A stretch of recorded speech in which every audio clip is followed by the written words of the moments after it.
గంజాయి కేసులను ముద్దాయిలను అరెస్ట్ చేసిన కావలి రూరల్ పోలీసులు. ఆదేశాల మేరకు కావలి పట్టణంలో 18వ తేదీ సాయంత్రం 7 గంటల టైంలో మేము గుడమగుంట జగనన్న కాలనీలో మొత్తం టోటల్గా ఇల్లు అన్నీ కూడా తనిఖీ చేశాము. దానిలో ఒక ఇంటి కన్స్ట్రక్షన్లో ఉంది ఒక ఇల్లు. ఆ ఇంట్లో మాకు దాదాపు 3 కేజీల 965 గ్రాముల గంజాయి ప్యాకెట్లు దొరికింది. ఆ గంజాయి ప్యాకెట్లు తెచ్చి సీజ్ చేసి కేసు కట్టాము. ముద్దాయిల కోసము సెర్చ్ చేశాము.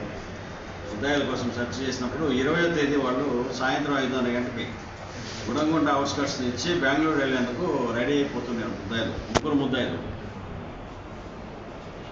వాళ్ళు ఒకడు వచ్చేసి గోసల గోపీకృష్ణ, తండ్రి మాధవరెడ్డి, 21 ఇయర్స్. రెండో వ్యక్తి అల్లాడి మణి, తండ్రి రమణయ్య, వయసు 21 సంవత్సరాలు. మూడో వ్యక్తి సుధర్తి అన్వేష్, తండ్రి మాలకొండయ్య, వయసు 20 సంవత్సరాలు. వీళ్ళు మొదట ఇద్దరు కూడా గుడంగుంట గ్రామానికి చెందినవారు, గోసల గోపీకృష్ణ, అల్లాడి మణి. సుధర్తి అన్వేషణ అతను ముసునూరు గ్రామానికి చెందినవాడు. వీళ్ళు ముగ్గురు కలిసి ఈ మాదక ద్రవ్యాల వ్యాపారం చేస్తున్నట్టు ఇంట్రాగేషన్లో తేలింది.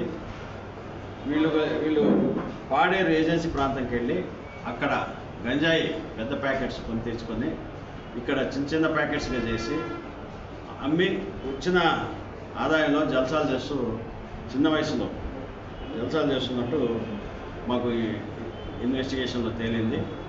ఈ విషయంగా ఈ ముగ్గురిని కూడా అరెస్ట్ చేసి మేము ఈరోజు రిమాండ్కు పంపించడం జరుగుతుంది. ఇదే విధంగా మన కావలికి సబ్ డివిజన్ సంబంధించి ఎక్కడ కూడా మాదక ద్రవ్యాలు కానీ గంజాయి కానీ అలాంటివి కూడా ఉండకూడదని మా యొక్క ఆఫీసర్స్ ఆదేశాల మేరకు గట్టిగా పనిచేస్తామని హామీ ఇస్తున్నాం. కావలి పోలీస్ డిఎస్పీ శ్రీధర్ కావలి.